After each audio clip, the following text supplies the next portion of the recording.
functionality on Teams whereby if you've got any questions or think of something throughout Judith's presentation, you can submit a question through the chat box, or we will be taking questions at the end as well. So I will just pass you over to Graham Laverick just to do our introduction. Thank you. Thanks, Vix. Good afternoon, everybody. Yes, it is an afternoon, and it's the 27th of January, as we all know. So happy New Year to everybody. We're already towards the end of the first month of this year, so time passes very, very quickly. So I just wanted to just spend a couple of minutes just recapping what we've been doing, what we're looking forward to doing for the rest of this year, and then introduce Judith. So you'll be pleased to know, some of you, that none of today's presentation is going to be around the financial bits. Future seminars will take the form of presentations from different fund groups that we work with. The interesting thing is what Simon Dakin, who's our investment director, myself was on a meeting this morning, and we all see how things are moving very, very quickly with matters that are in the press and the media and so on and so forth. And we were reminded of a little note this morning in terms of, it's only 12 months or so ago where the Bank of England were instructing all the institutions to prepare for negative interest rates, i.e. where it would cost you money to have money with banks and building societies. Here we are 12 months down the line, and what's a little bit of concern and what's creating volatility, among other things, is where interest rates are likely to be, both in the UK and worldwide, and where we're at with regards to inflation. Say 12 months or so ago, we're talking about completely the reverse. So it's very, very interesting in terms of what's happened actually in the last 12 months. Don't really want to touch on terms of the COVID, because again, you know, we're having to live with all of that. But we've done a lot of work behind the scenes. We get regular updates with fund managers. ESG, for those of you that are not aware of what that stands for, it's environmental, social, governance. It's hot in the press.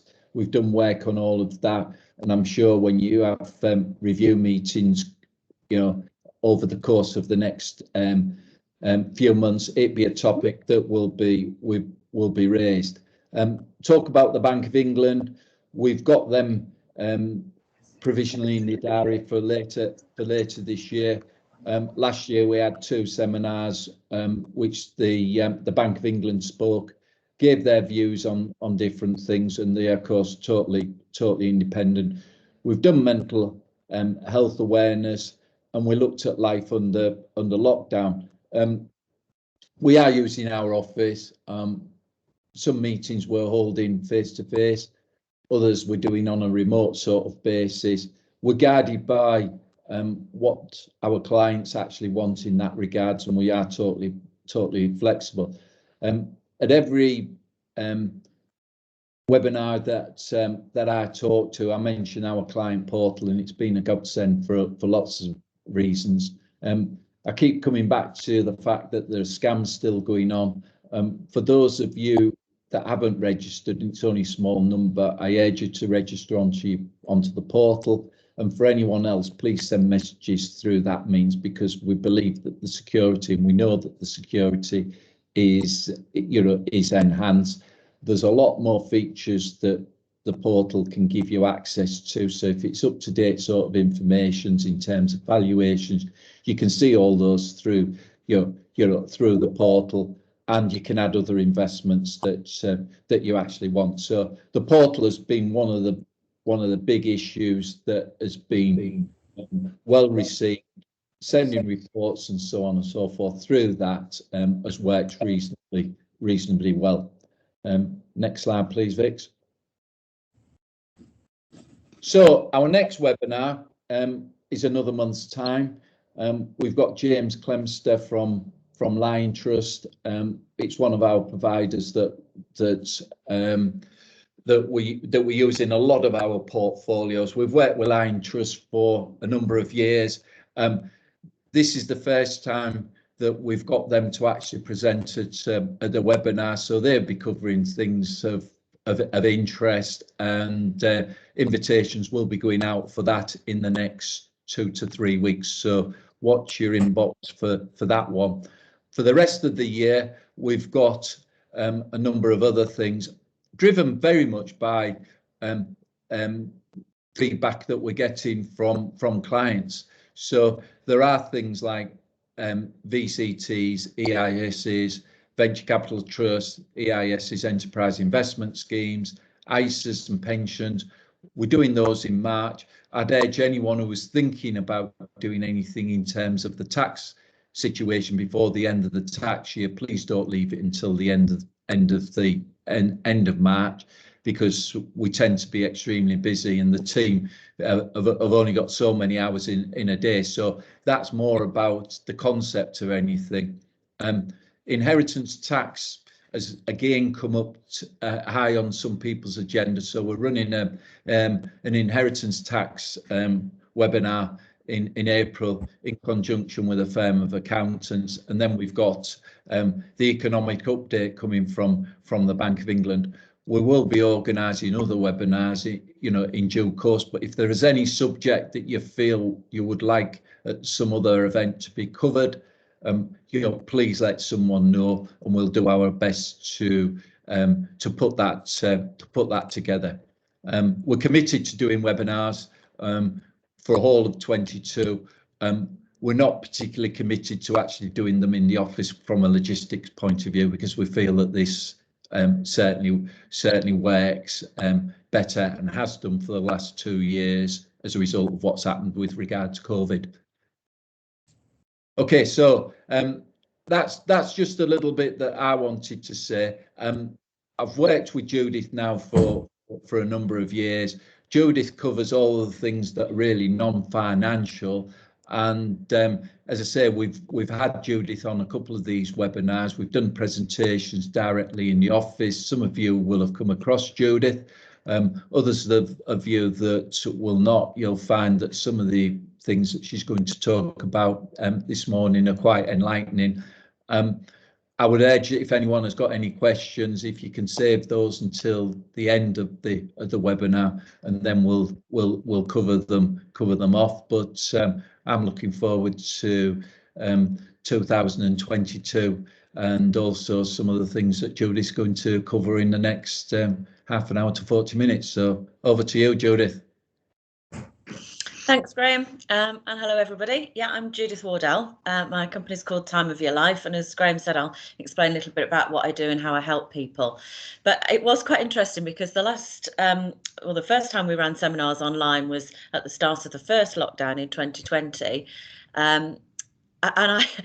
We ran some sessions called Life After Lockdown, quite ambitiously, I think, about sort of May last year, thinking, okay, we've had this period of lockdown, our lives have been stopped, we've all learnt how to do things differently, including present online. So we've had a real change in our lives, and we've had to think about what we do and why we do it. So the sessions were about how do we move forward. And this morning I sort of laughed and I thought, my gosh, we're 2 years on from that, really. And we're still just coming out of lockdown again. So we were very ambitious with Life After Lockdown. But I feel something's a little bit different this time, because I don't know about you, but I'm sensing that we had a period last year where things opened up. We all rushed out to do all the things we'd missed, quite understandably, and then we got shut down again. And this time I'm encountering a lot of people who are stuck. It's almost like our lives have been on hold for 2 years and we don't know how to get going again. We're almost tired, we've had enough of flipping COVID. How do we get started again with getting our lives back on track? And then there's another sort of group of people, and me included, there's also a feeling that actually it's just very easy to go back to the old habits, fall into all the stuff we used to do, and just happily get on with life as it was before. And that seems a shame, because there's lots we can learn from the last 2 years. So This morning we decided we sort of pitched this webinar about how do we get going and how do you break the habits that you might have fallen into or you're very quickly falling back into. So I'm going to talk about what are habits, why are they so lovely and comfortable, and how do you break habits, or how do we get going and set our lives off on a new track? So how do we get back on track? So that's what I'm going to do this morning. I am going to share some slides with you, which hopefully this technology will work. So just bear with me a second while I try and share my slides and see if this all works. So, okay, I am hoping that you can see my slides there. Vicky, does that look okay to you? We can see it. We've still got that little grey square in the corner. Has that gone? Perfect. Right. Okay, perfect. Okay, so how do we get back on track in 2022? So as I said, first of all, I want to talk about what are habits, because this is the stuff that is just the basics of what are we trying to change. And there's three things you need to know about habits today. There's lots more, but the three simple things is, first of all, they are unconscious, quick and easy ways of behaving. So we do need habits, because if you think about it, your brain could not consciously process every decision you make every day. So for example, if breathing was not a habit and you had to think about every breath you took, that would absolutely be impossible. But there's lots of other things like getting up in the morning, making a cup of tea, cleaning your teeth. I have to say, for most of us, driving a car, how often do you get somewhere and think, I am not conscious of how I actually got there? Because we have learned, we've been very clever in learning these patterns of behaviour. They work well for us and we need them in our lives, because we need to be able to not actually consciously process everything we do. So we need habits, but they're very comfortable because they're quick and easy, and our brain does not have to engage very much in what we choose to do. The second thing you need to know about habits is that some of our habits are actually much more embedded in who we are. They're about our values, our beliefs, and our feelings. So some of the ways in which we behave, how we respond, how we react to things, is really embedded from the day we're born, when a whole load of people, our parents, the media, all sorts of other people around us, imprint a set of beliefs which we become to believe are true. And our beliefs are important because they affect what we choose to do. So if I believe that the fire is hot, I will not put my hand out and touch it. So that's great, that keeps me safe. But there's some other stuff, like my mum telling me that nobody in our family can draw, we're just not that sort of family, means I've never actually picked up a pen and tried to draw or paint a picture. So there's some stuff that really gets in the way. And then the third thing you need to know about habits is that if you boil it down, essentially it's a very, very simple reward system that keeps us behaving in the way that we do. So what I mean by that is you get this sort of effect. So there's a trigger to something we do. So in a very simple example here, I've got that the trigger is you get home from work or been out, you open your front door. First thing you do is that you put the kettle on, you make a cup of tea. This is our routine. Make a cup of tea, get a biscuit or a piece of cake, sit yourself down in a comfy chair. And if you're like me, you start scrolling through your social media, not flicking through Facebook. So, and almost every time I open that front door, the routine's the same. It triggers oh, I've got home. Whew, let's sit down, have a cup, a piece of cake, and let's have a look at what's been happening on Facebook. And that gives me a certain reward. So it gives me a good feeling. So therefore, I'm going to repeat it. And actually, it just becomes something I stop thinking about and I just do. So habits are very, very simple reward systems. And I'll be coming back to that during the presentation. So just bear in mind how simple that is that works. Now, in this example, the feeling, the reward is a nice glowing one. So the problem with these habits that give us a positive reward is that I start to think, well, why would I change it? If it works, if it feels good, actually, I'm not going to try and fix something that's just working. I'll just continue. It's great. It's a positive habit. And some of you may feel that life, lots of things you do in your life, lots of ways in which you spend your time are quite comfortable, and they're giving you a good feel buzz, a good feel factor. However, sometimes we know that there are things that we do which maybe afterwards, maybe at the time, you know, when I'm sat there flicking through Facebook, having my tea, it feels good. But an hour later, I'm kicking myself because I'm thinking, oh, trying to lose weight and I've just had a piece of cake. Why have I spent an hour flicking through Facebook or even 10 minutes on Facebook that makes me feel really angry sometimes, down, depressed? Why did I do it? So sometimes our routines don't have the desired reward. And then we need to think, actually, is there a trigger that says, I need to change that routine? I need to change this bit in the middle. So some habits are a bit like that. And you might be feeling there's some habits you're happy with, some that don't give you a positive reward. And I've used a very simple example there of, you know, getting home, having a cup of tea, but they could be big stuff. So your job might have become a routine. You go out, you get to your job, you do the same sort of tasks, you get the same sort of reward, and you go back and you do it again. So it might be your job that's become a routine that you just do. It does have some sense of reward, or it's triggering that it's actually not feeling comfortable and I'm thinking I might want to change. So a very simple example, but actually big stuff in our life works in the same way. So if that's what a habit is, I guess the question that I really want to help answer today is, how can we change our habits? So if we're feeling like we're not getting the positive feeling of how we're spending our time is making us feel good, how can I change my habit? Or actually, if the routine that is positive for us has been removed, and I'm conscious some of you might be at this stage facing redundancy, you might have decided it's time to retire, or there might be another reason why what you do has to change because it's been taken away, that, you know, through lockdown or the after effects of lockdown, what you used to do has been taken away from you and you can't do it anymore. So how do we find new habits? Well, I guess what most of us would do, and I read a lot of self-help books, as you can imagine, I have a bookcase full of them.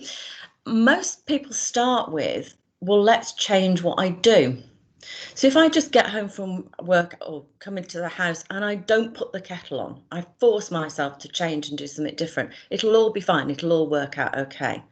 So I just won't have the piece of cake, or I won't put the kettle on. But that often is short-lived, and you know, your New Year's resolutions might be listed like this. It's like, right, dry January, I'm not going to have a drink. You've changed the behaviour. But chances are you'll already be creeping back into having a glass of wine, or come 1st of February, you will be, you know, out there at the gin bottle as fast as you can. So what we need to do is actually not focus on what we do and change the behaviour, but actually take some time to thinking about this. So focusing on the reward, to really understand ourselves and to understand what it is that we really want from that activity. So what's the real reward? Why do we do what we do? So I'm going to come back to my simple routine. So if when I get home, the first thing I do is the cup of tea, the piece of cake and the Facebook, if I spent a little bit more time thinking about what is it really that I want when I get in through that door? What's the trigger and what's the real reward that I'm seeking? If, for example, it is that I am actually hungry or thirsty, then the piece of cake or the cup of tea actually is enough, and I do need it. Or I could say, well, instead of a piece of cake, I'll have a banana because I am hungry. If, however, the real reward is that I am tired and I want to rest and put my feet up, then coming in and sitting in a comfy chair and closing my eyes for 10 minutes would actually give me what I need. I can forget the tea, forget the cake, forget the Facebook. If, however, what I'm really craving when I get in, because I've been doing a job that's routine and I've not been speaking to anybody that day, if what I'm really craving is connection with people, then actually Facebook is what I need. Or I could say, instead of Facebook, why don't I pick up the phone and call a friend? So I need to spend a bit more time thinking about the reward rather than trying to change the behaviour, because this will be short-lived. If I can really understand what it is I'm after, what I'm really trying to get out of the situation and the habit, then I can start to make some better choices. And it's about making more conscious, better choices. So I want to take this a bit bigger picture, because I'm not a behavioural coach, so I'm sorry to say I can't help you lose weight. It's not what I do to change people's behaviour in that respect. I am a life coach, and that's quite a scary term, but what I do is help people plan the whole life decisions. So that means that the question is not why do you have the biscuit and the piece of cake, it's what do you actually want to get out of your whole life? So what is it that would give you a better outcome in your life as a whole in terms of the way you spend your time? So it's a much bigger picture than the piece of cake. So my question for you would be, actually, what do you want from life? Now that sounds a bit direct, but you could say, well, you know, what would be a good life? What at the end of your life would you like to reflect on? What would make you feel like you'd had a good life, a life well spent, a good quality of life? And because I ask the question quite a lot, I get lots of different answers, and I typically get something like this. So people talk about, well, I want good family and friends. I want to feel successful. I want to feel like I've achieved something. I actually want to feel content. Just want that sense of contentment. It's about health, about leaving a legacy. And Graham and the team, yeah, for many people, a good life is measured in what I've accumulated. So what stuff I've got, how much wealth, how much money I've got in the bank. So that sense of having had a good life. And then you'll see I put this word in the middle that when I push and poke and challenge people a little bit on this question, we usually get closer to something that says, actually, I want to be happy. I want a happy life. So therein is another question. What do we mean by happy, and what is happiness? Is happiness, do you acquire happiness by getting lots of things and buying nice stuff and having good family and friends around you? Is that how we acquire happiness? Well, the answer is no, we don't actually acquire happiness, because what I know about happiness from lots of research that's now around is that happiness is just about how you feel. So it's an emotion. So if you want a happy life, it means that for most of the hours that you spend on this earth, you want to have that feeling of happiness. So it's about how we spend our time and how that makes us feel. So this just encapsulates, I mean, that we had to have my mum's 90th birthday in lockdown, but this was the picture from our outdoor party with 6 people, as you can see. And I thought, yeah, it's about, you know, is she happy at 90? Well, there's lots of days when she's flipping miserable because her health's not great. But that moment of feeling happiness, if we could condense that and understand what makes us feel that, that's really what we're all striving for. So I'm happy to take questions or challenges on that, but there's a lot of research now about mental health, positive mental health, and what happiness is. And essentially it has to be about how you're feeling. So what is the feeling? Now, again, lots of research from psychologists over the last 20 years about what happiness is. And although we typically think about that feeling of joy, of pleasure, laughing, smiling, it's actually a little bit more than that, because what people have discovered is that it's about a sense of purpose. So when you feel most happy is when you feel valued, when you feel good about yourself, when you feel like what you're doing has some meaning.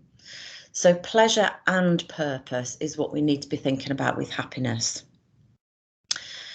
And that then leads us to think, well, actually, what makes me feel valued, what makes me feel good about myself, is part of my personality. So it's a very different thing for each of us.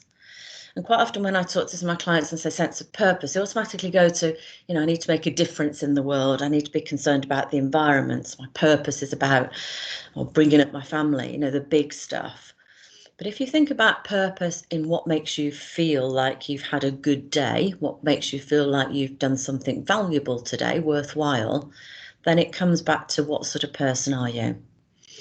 So it's actually about not what I do, but why I do it. So how do I find my personal why that's part of my personality about what makes me feel good? I'm just going to tell you a little story there. That you've got a picture on your screen of me, that's me sort of in the middle, and 4 friends. And during lockdown, that did take us over a year, we walked the Teesdale Way. So we walked 100 miles on the Teesdale Way in day walks. And these are a group of friends who I really didn't know very well before lockdown, because I've only just moved to the village where I live. But we started meeting for a drink on a Friday night, sitting outdoors, and I like walking and I like doing long distance paths. So I suggested this project and they all said yes, which was a bit of a surprise because I knew they were all quite different people and I didn't think they would all say yes. But as we started walking together and I got to know them better, it started to occur to me that why they'd said yes and what they enjoyed about the walking that we did together was very different reasons. So the reward, going back to our habits, if the walk in the Teesdale Way became a habit and we had 10 days walking, so it was a habit, why did they keep going with that habit? What reward was each person getting from this walk?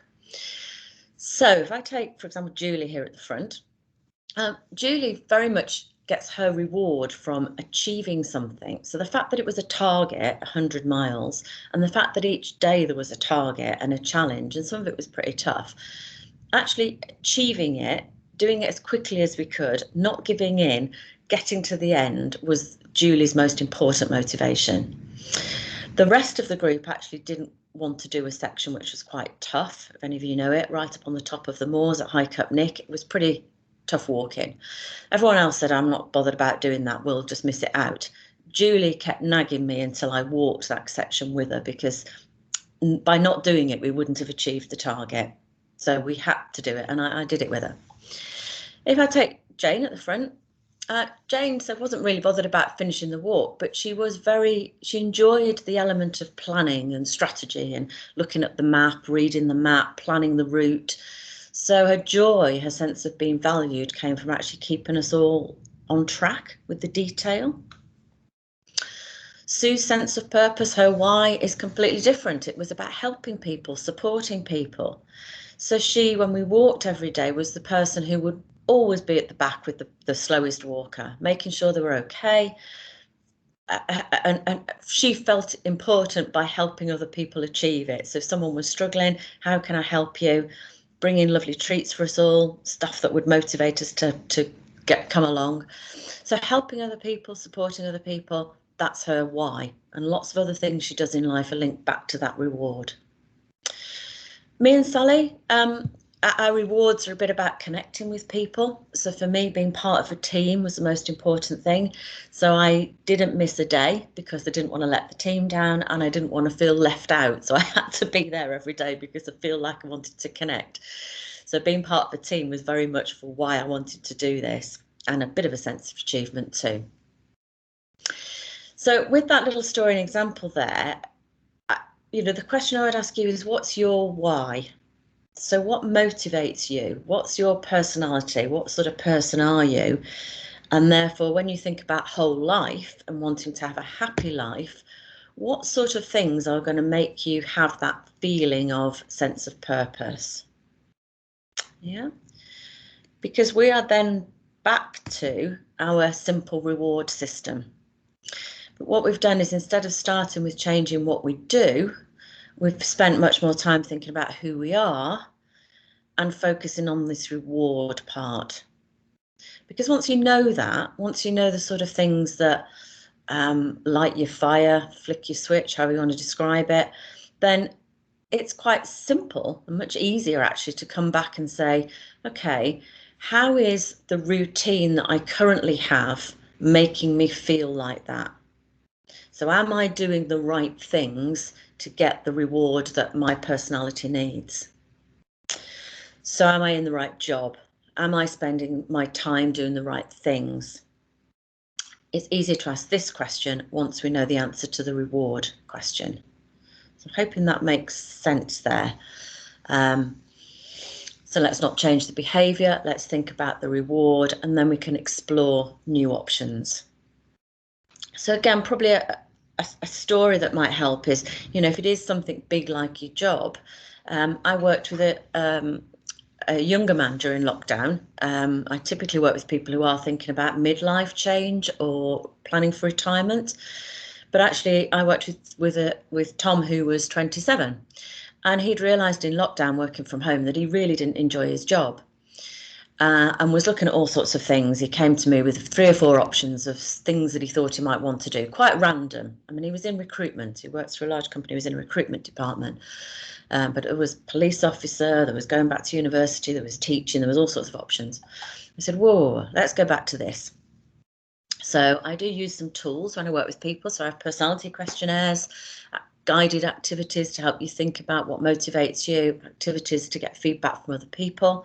So we spent a bit of time on what would be a reward for Tom, and discovered that his motivation was about helping people, supporting people, helping people to grow, seeing them find what they were looking for. And in his current job, the environment and the job was very target based. Get people in a job, even if it's probably not the right one for them, just get them in, get the fee, get it sorted, fill the gap, get somebody in. He was sort of getting reward by helping his colleagues, because he felt that by saying yes to everything he was asked to do, he felt good about that because he was helping the team. But eventually that became very stressful. And the intrinsic nature of the job was not about helping and supporting people. In fact, quite often he felt he'd done exactly the opposite by putting somebody in a job that wasn't the right job for them. So he now, with that knowledge of what would be a good job, has been able to say, actually, what sort of jobs are there around that would give me that sense of reward? What fits my motivation value system? And also his skill set too. So it's what am I good at, and what do I actually want to feel at the end of my working day? I'm really pleased to say that he's just taken up a new job which uses some of the same skills, but it's about actually placing employees onto different contracts. So it's a professional services firm. It's about looking at the people that they have, aligning them to the right sort of jobs and the right sort of clients, and then mentoring and supporting them through their projects. It's a much, much better job for him to be in than the one that he was finding quite stressful. So just an example of how, you know, if you change this bit, it could be trial and error. You could jump from one job to another all the time, seeing which one feels best. If it's not work, if it was a hobby or a way of getting fit, you could be trying all different things, and it would take you a long time to discover the thing that fits you. Whereas if you start here, then it's much easier to find out what I need and then go looking for it, than to just randomly pick up things and try them. So that's why, for me, I always suggest let's start there. So then let's turn to the more difficult types of habits that you may need to be aware of and tackle. And these are the ones that are, remember I said there was those habits that come from values, feelings and beliefs. So ways of being, particularly, that are embedded in our psyche throughout our life experience. So we've learned to be a particular person, learned to be in a particular way, and they're more difficult to shift because they're what we call limiting beliefs. So they're some of the things that in your very heart and your being you believe to be true that might stop you from changing the way that you behave or the way that you want to be. And these are some of the really quite difficult but important questions that we need to ask about those beliefs. First of all, where have they come from? Now, again, I'm not a counsellor, I'm not a sort of a psychoanalyst, but I do ask people to do an exercise which says, let's look back at the journey of your life so far, so we can understand where some of those beliefs might have come from. So, for example, I'm working with a woman at the moment who is a very successful lawyer, partner in a law firm, very successful in that respect. But actually, through our conversations, is feeling that the rewards from being in that job are not really, and never probably have been, ones that are truly connected to her sense of purpose. So where did it come from? Why did she become a lawyer? Well, then, you know, when we tracked it back, it was like, actually, light bulb moment, there's some stuff that it was a suggestion from a teacher that thought she might be good at being a lawyer. Her family jumping on that would be a great career, why don't you go for it? And then once you join a law firm, you get hooked, you know, so how's that being supported? Why didn't she just, you know, realise quickly and change tack when she was 22 and left university? Well, because actually the system traps you. And then once you're in the system, you get promoted, you earn a bit more money, you get a bit more kudos, you've got your pride, you've got your status, you've got a nice salary coming in, the whole lifestyle thing. It all gets reinforced and supported. So by looking back, it is easier to say now, okay, is that something I want to shift? So am I going to shift these limiting beliefs? And what's stopping me from doing that? So am I prepared to challenge where some of this stuff comes from? Think about who I really am, who's the real me, and what do I really want in terms of rewards? And then how can I move forward? So you can see this gets a little bit more difficult because it can be quite deep stuff. My role in all of this is, I help you to have some safe space and time to think these things through. And when I'm working with you, I'll ask some very challenging questions, dig deeper if necessary. So really try to get to the bottom of what's stopping you from moving forward, or what's stopping you from making change happen. That's my role, but I have to say this has to come from some pretty hard work. You've got to be prepared to put some time in to think about this and to want to make the change. I can't help you if you don't actually truly want to make some shifts in some of these limiting beliefs. So it's you working out what's right for you, but I'm sort of holding your hand and challenging you if you feel you need that. So let me try and summarise. We've talked about different types of habits. We've talked about how we might shift them. What are the key steps? And I've taken this from, I've talked about when I work with people. What I do is I have a program called Time of Your Life. It has 3 steps in it. So I would take you from a process of, wanting to change some habits, thinking about how to create more happiness in your life, to get better outcomes from your life. And there's 3 steps that we sort of work through together. And the first one is reflect, then explore, and then create. So I'll just summarise really what I've talked about in terms of habits with those 3 steps. So the first step is, and I'm repeating this, it's stopping and thinking. Working things out needs some thinking time. And that's what I'm nervous about right now, because as we come out of lockdown and we all rush back to busy lives, and I'm very lucky, I've just had a week's holiday in Malta. So actually, I have stopped and I've taken my own medicine. And, it's that time when you really stop and reflect. Turn off all the busyness, perhaps turn off your head a little bit, because sometimes our logical brain works too fast and it's a bit busy. Tune into our heart and think about what we really want, and listen to your gut instincts as well, some of that gut feel. But we do need to have that time. And so sometimes what people often say to me is that a couple of hours with me has made them stop. Doing the activities that I set them makes them do it and makes them stop and think. Otherwise, it's just very easy to think, I'll do it tomorrow. I'll put it off tomorrow. But if you know that I'm coming to see you tomorrow at 2 o'clock, you will actually put that time aside. So taking time out, what are you reflecting about? And in the context of today, you are particularly going to be thinking about how you spend your time today. So if you want to do a little bit of work yourself after this session, get a big piece of paper, do a big mind map or something, and list all the ways in which you spent your time over the last week. So what are your current habits? What do you spend your time doing? Then you might want to try the exercise I've described, which is how have you lived your life so far? So just going back through all the things that have happened to you in your life, and then thinking about them. So think about those past habits. Where have you developed patterns of behaving? Where did they come from? How have they survived all this time? And then the really crux question is, do you want to carry on living your life like that? Or do you want to change something? Am I going to actually trigger a change?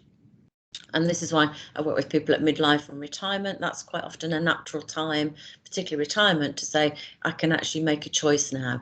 If I don't need to earn a living, if I've got some freedom about income generation, then I can perhaps think about making a change.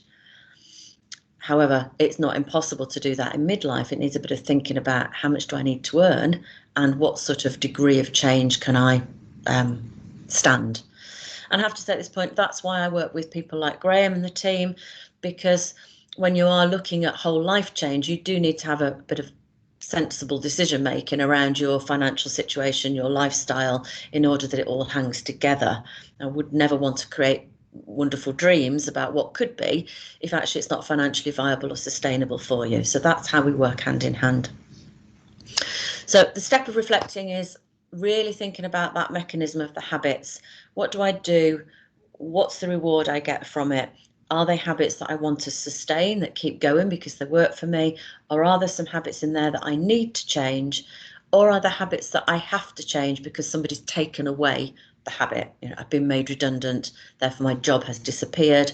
I am retiring, therefore my job disappears, etc. So thinking about current habits, past habits. The next stage is it's explore, but the most important thing to explore at this stage is who are you and who do you want to be?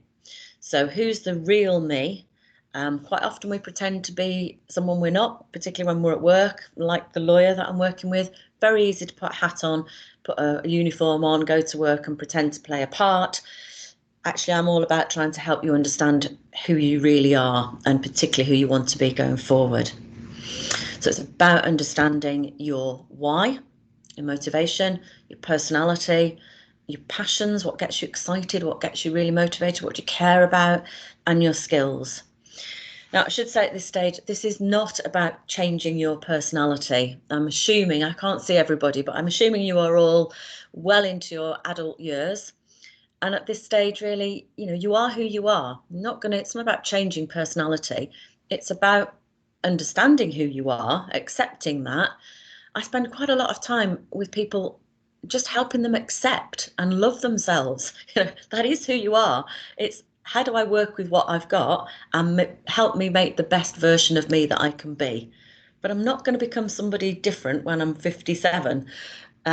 So really loving and accepting ourselves and working with what you've got so you can be the best version of yourself as you move forward.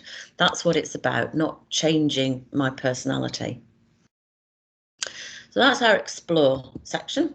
And then the third step is like that jigsaw puzzle picture shows there. That's why I've chosen it. It's about creating a picture of all the different things that you're going to have in your life, how you want to spend your time that make you feel that sense of happiness, so pleasure and purpose. So at this stage, we're quite often exploring new options. So if that's how I want to feel, if that's what gives me a sense of purpose, if that's who I am, how could I spend my time to help me feel like that? What jobs are out there? What leisure activities are out there? What volunteering opportunities? How can I spend my time? It's about creating a picture of not one thing or the other. I very rarely find somebody who gets their sense of happiness from just one activity. We all do lots of different things in our life that give us different feelings, and it's putting it together as a jigsaw puzzle. And then I think relatively easily, because we've all done this so many times in our jobs and in our lives, making a plan, taking the first step is relatively easy if you are motivated. And by this point, people quite often are, you're invested and motivated and wanting to make that change happen. So taking the first step, again, I think my role quite often is to just push a little bit to say, come on, what's that first step going to be? When are you going to do it by? Let's make sure it happens and review it. But you can also really nudge yourself into action. You can make things easy or you can make things difficult. So if I go back to my very simple example of the habit of coming home, having the piece of cake and a cup of tea, if I wanted to nudge myself into not having the piece of cake, I actually just change the environment. I don't buy cake, or I put the cake tin on the highest possible shelf and I put the healthy fruit on the bottom shelf. You know, if my environment, if the people around me, my environment is geared to make it easy, I'm more likely to do it than if actually I need to consciously make lots of difficult decisions in order to do something different. Yeah, so once we've decided what it is we want to change, there's lots of tools and techniques that can help you with to say, how do we create the right environment to make it easy for you to adopt a new habit? So that's those 3 simple steps, which hopefully would help you break habits, create new habits, but I think really get back on track. If you feel like you haven't got a track, then it, you know, is finding it, like this little guy here trying to find that track. If you had a track and you feel it's lost, it's, well, where was it? Let's get it back. Is it the right track? and how do I get moving again? And those are the sort of things that I think right now we all need to just focus on. And I'm assuming that's why you've chosen to come today, that you've got a feeling of, I need to get some sense of moving forward again. Now we're in 2022. And I've realised today is the day that in England, we no longer need to wear masks. It feels like things are moving forward. Let's just not move forward too quickly into bad habits. Let's make sure we get the right habits. I'm going to stop sharing in a minute so I can see you, and then we can take some questions. But if you've been, I've talked about what I do. I'm very happy to talk you more about what I do. I do work with individuals and quite often with couples, because of the link with financial planners. Quite often finances and our lifestyles are connected. So I might work with individuals who then are living together. Typically, it takes about 3 months to work through the Time of Your Life programme, working alongside your financial planner. And I'm very happy to explain more about what the programme is, how I work, and offer a free consultation, usually for about an hour, so we can really understand each other and what you want to get out of this and how I can help.